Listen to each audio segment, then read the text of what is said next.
Bene data bakundwa b'umwami Yesu Kristo, mwese abakurikira izi nyigisho tubahaye ikaze mu biganiro bya Saveur Divine. Ibi biganiro mu bitegurirwa n'abavugabutumwa bwiza batandukanye, akaba ari umuhamagaro ugendera ku ijambo ry'Imana byanditse mu gitabo cy'ubutumwa bwiza uko bwanditswe na Matayo ibice 24 umurongo wa 14. Kandi ubutumwa bwiza bw'ubwami buzigishwa mu isi yose ngo bube ubuhamya bwo guhamiriza amahanga yose, nibwo imperuka izahera ko ize. Ibi biganiro mubikurikira ku channel ya YouTube yitwa Saveur Divine. Tubifurije kugubwa neza. Imana Data ari nayo So ibaha umugisha.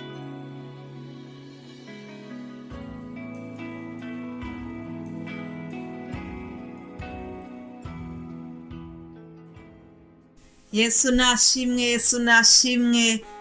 Ndabaramukije inshuti z'umusaraba, bakunzi b'ibiganiro bya Saveur Divine. Amahoro ya Kristo nabane na buri wese aho muherereye.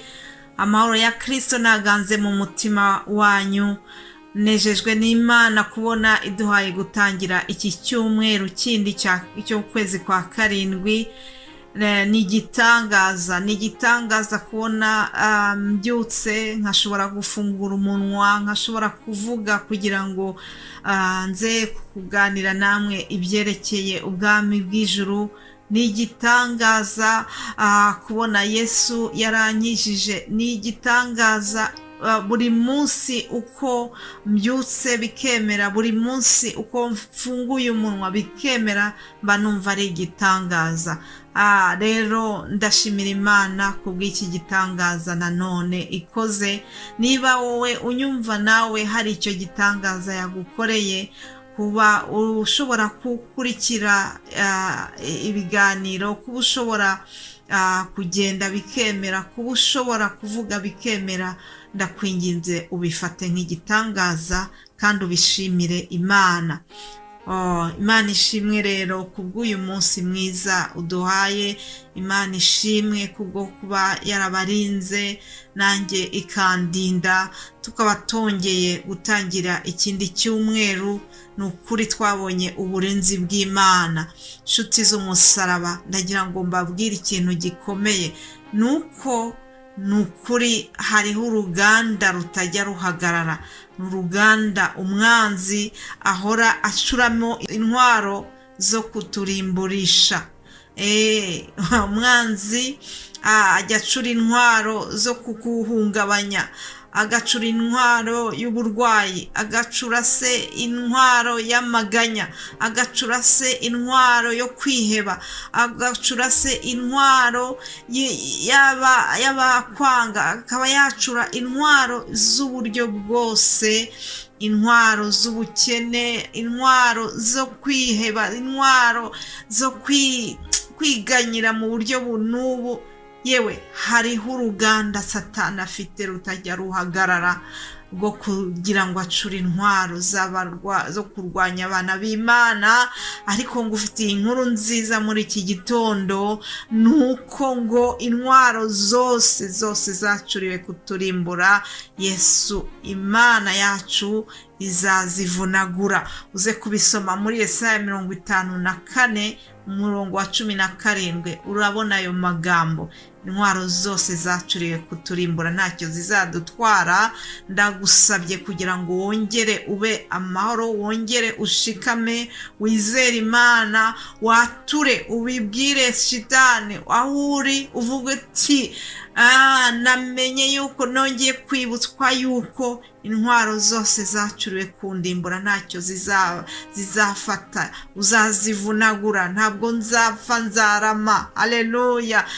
Dawidi yarabyatuye aravuga ngo sinzapfa, nzarama kugira ngo namamaze imirimo y'Uwiteka. Nawe ndakwinginze muri iki gitondo wongere wature, ubwire Shitani ngo rega ngo ndiho. Yesu yaransanze arambwira ngo baho kandi ugubwe neza. Ndakwifuriza kugira ngo ubeho ugubwe neza. Imana ishimwe rero ku bwanyu mwese mukurikiye bino biganiro bya Saveur Divine. Turashima Imana kuko ikomeje wakomeje kubana natwe haba mu rurimi rw'igifaransa kuwa mbere kugeza kuwa gatanu, haba mu rurimi rw'icyongereza cyangwa se igiswahili, haba mu rurimi rw'ikinyarwanda n'ikirundi. Aho hose icyo duharanira ni kimwe, icyubahiro ni icy'Imana. Haleluya. icyo duharanira ni ukugira ngo ubwami bw'ijuru bwaguke, kugira ngo kandi abantu bumve ijambo ry'Imana barisobanukirwe, imitima myinshi yakire Yesu, yihane, abantu bihane, abantu bave mu kamenyero, abantu bave mu madini. Yewe erega Yesu icyo adushakaho si ukuba abanyedini, ahubwo ni ukuba abantu bafitanye ubusabane nawe, abantu bafitanye ubucuti n'Imana. Ndakwinginze kugira ngo ushakishe kugirana ubusabane n'Imana, ubucuti n'Imana. Imana ni nziza bene data. Iki cyumweru tuzaganira ku by'urukundo rw'Imana. Umva, urukundo ndarukunda. Niba hari ikintu mu by'Imana yaremye byose, mpamya yuko urukundo ari cyo kintu cyiza kurusha ibindi byose. Gukunda ugakundwa ntako bisa. Ndashimira Imana yuko numva yuko nkunzwe, ndanyuzwe kuko mfite Yesu, ndanyuzwe kubera yuko namwe mbafite. Haleluya. ndanyuzwe kuko ngufite ndamahoro, ndashima cyane ko yambonye akanshyigikira. Ndeba hirya ndeba hino, urukundo rurangose. Ndeba hirya ndeba hino, urukundo rurangose. Sinzongera kwiganyira, oya, urukundo rurangose.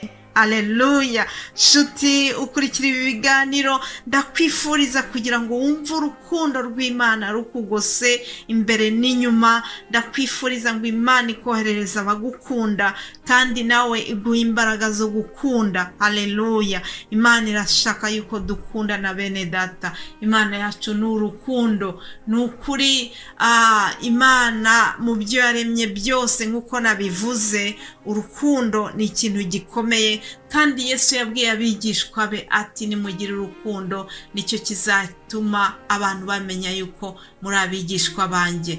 Ariko ntabwo iki cyumweru tuzavuga ku rukundo Yesu yasabye ko dukundana twebwe, oya, ndashaka kubabwira urukundo Imana yo yadukunze. Ijambo ryo muri Yohana 3:16 riratubwira ngo kuko Imana yakunze abari mu isi cyane, byatumye itanga umwana wayo w'ikinege kugira ngo umwizera wese atarimbuka. Haleluya. Imana yakunze abari mu isi cyane. Imana yarankunze, nawe iragukunda. Imana yaje mu isi itaje kuduciraho urubanza, ahubwo ije kugira ngo wari wazimiye yongere agaruke. Haleluya. Nshuti mukundwa ukurikira iki kiganiro, wumve ngo Imana iradukunda kandi iratuzi. Imana iradukunda kandi iratuzi, niyo titre nahaye iki kiganiro cy'uyu munsi. Ndagira ngo nkubwire ngo Imana iratuzi kuva turi insoro mu nda za ba mama. Imana iratuzi kandi ijambo ryayo rimbwira yuko ngo yaturemye mu ishusho yayo. Uzi yuko Imana yaremye biriya byose, irema inyanja, irema imisozi tubona, irema umwijima, irema umucyo ijoro n'amanywa, irema inyenyeri, irema izuba, irema inyamaswa zose n'ibiri mu nyanja, ibigenda ku butaka n'ibigenda mu mazi byose irabirema, irangije iravuga ngo tureme umuntu, haleluya, kandi iravuga ngo agire ishusho nk'iyacu, nuko Imana iturema mu ishusho yayo. Urabizi, ihene, intama, izi nyamaswa zose tubona ntabwo zigeze ziremwa mu ishusho y'Imana. Oya, wowe nanjye ni twebwe twabonye akarusho ko kuremwa mu ishusho y'Imana. Haleluya. Ndashimira Imana rero yuko yaturemye kandi ikaturema mu ishusho yayo. Mwene data, wowe ukurikira ibi biganiro, uzakurikira ibi biganiro tuzabagezaho, ndakomeza kukwifuriza kugira ngo Umwuka Wera azagusobanurire iby'uru rukundo rw'Imana, azagusobanurire ubugari bwarwo, azagusobanurire uburebure bw'urukundo rw'Imana, azagusobanurire uburyo Imana we yadukunze, urukundo rw'akaramata, urukundo rudashira. Haleluya. Ndabifuriza n'ukuri kugira ngo mukomeze guha agaciro urukundo rw'Imana, ya yindi yadukunze atari uko turi beza, ahubwo ikadukunda kubera yuko y'ubwayo muri kamere yayo ngo n'urukundo. Imana n'urukundo. Ndabifuriza rero kugira ngo muzagira ibihe byiza mukurikira ibiganiro bene data bazabasangiza, nanjye kandi turi kumwe, haba mu rurimi rw'Igifaransa turi kumwe. Yesu azakomeza duhana umugisha. Mugire une bonne semaine. Ndabakunda. Je vous aime dans l'amour de Dieu. Ndabakunda. Yesu abaha umugisha.